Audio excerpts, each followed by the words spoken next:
في البداية ما تنساش تدعمنا بلايك للفيديو وباشتراكك في القناة، وعلشان يوصلك كل جديد بنقدمه ما تنساش تفعل زر الجرس. نتائج الاجتماع الفني لمباراة ذهاب نهائي الكونفدرالية بين الزمالك واتحاد العاصمة الجزائري.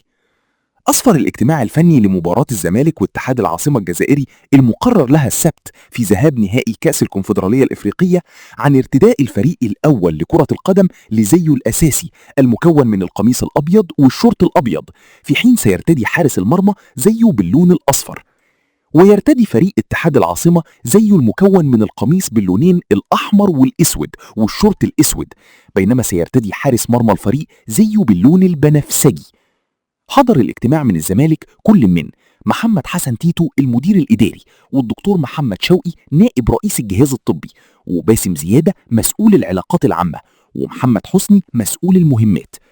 ويحل الزمالك ضيفا على اتحاد العاصمة الجزائري في 10 مساء غد السبت على استاد 5 يوليو في ذهاب نهائي كأس الكونفدرالية الإفريقية.